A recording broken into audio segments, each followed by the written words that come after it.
My name is Chris Davis, and this is the range of motion badge.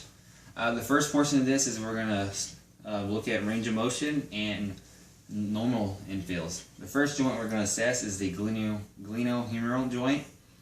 Relax. The first motion we're going to assess is flexion. Normal range of motion is about 170 degrees with a muscle stretch infill. The next one, can you slightly rotate, is extension. Normal range of motion is about 60 degrees with the capsular infill. Next, you take your, I'll assess it, is abduction. Normal is about 180. You should get a muscle stretch as the infill.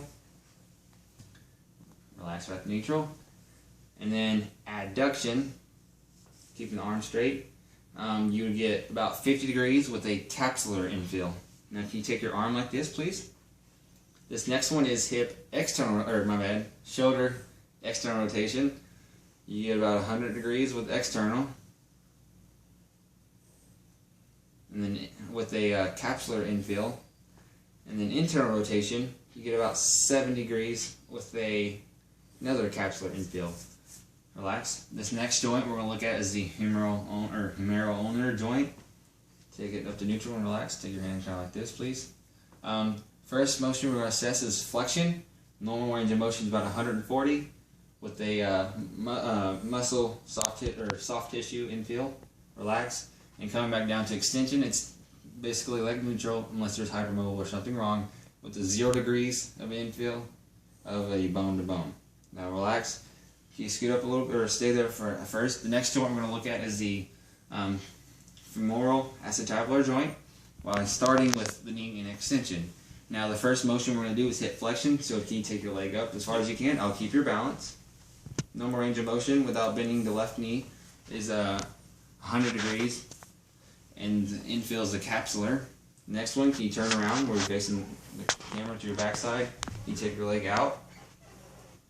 This is hip extension, and this is about 30 degrees with the capsular / ligamentous infill.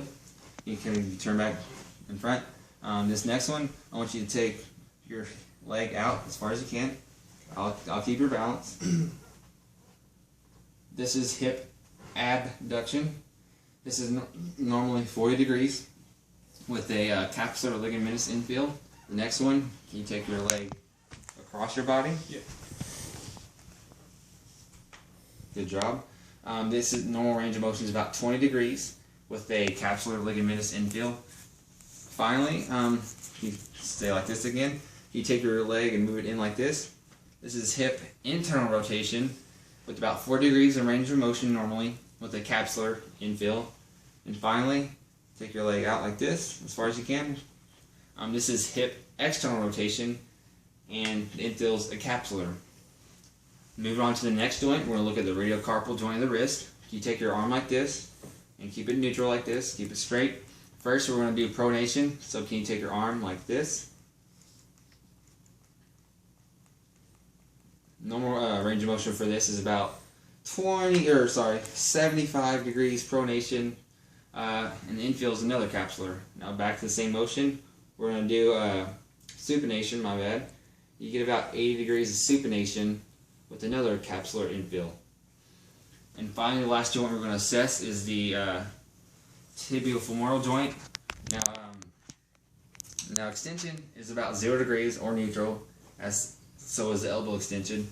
The infill is about capsular. Now can you turn around where you're facing him, your backside is facing him again? Yeah. Now normally you'd probably want to do this on the table, but we do not have that material. This next one we're going to do is a hip flexion, or tibiofemoral knee flexion. Now I want you to try to take your leg towards your butt. Okay. I'll help guide it. Just balance. Relax. Now, he actually does have a certain knee pathology, but normal range of motion is 140 degrees of flexion with a soft tissue infill. Okay, that's the first portion of this one. Next, we're going to for the second portion of this badge, we're going to show 3 different range of motions while doing passive, active, assistive, and active for each one. The first one we're going to do is shoulder flexion. So I'm going to start off with passive.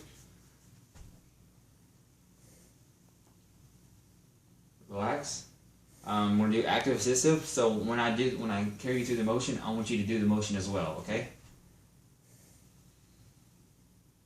Relax, and then finally, can you do that same motion all on your own?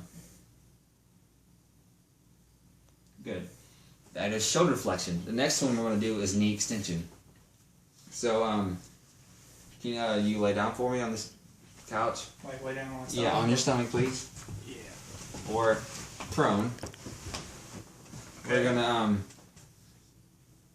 We're gonna have him start like this, and we're gonna have him first. I'm gonna take him passively through knee extension. Extend all the way down. Yeah.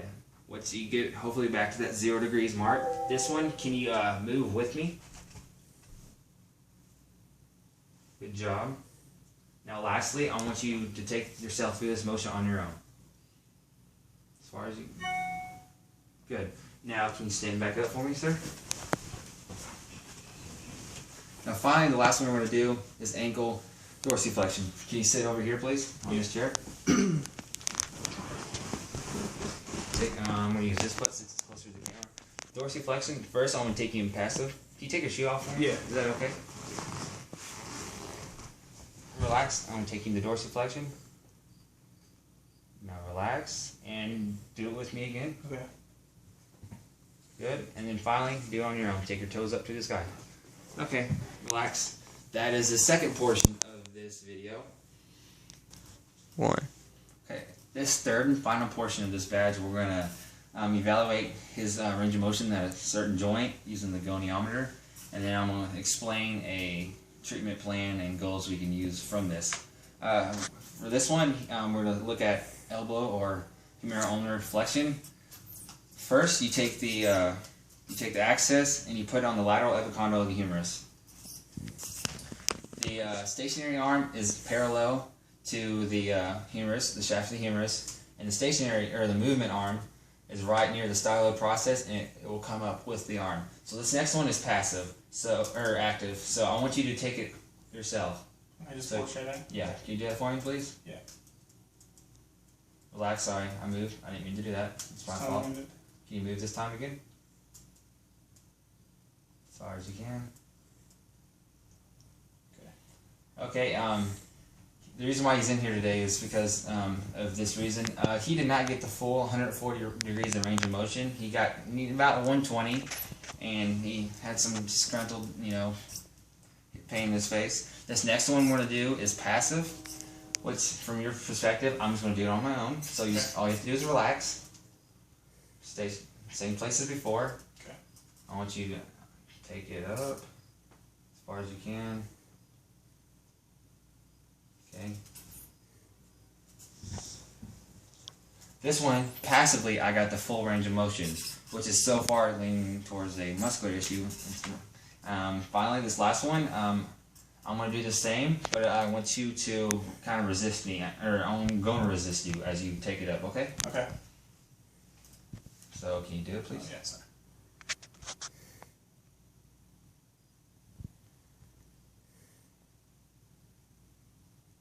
Okay, relax. I'm going to do that one more time. It's the same thing? Mm-hmm. Resist you.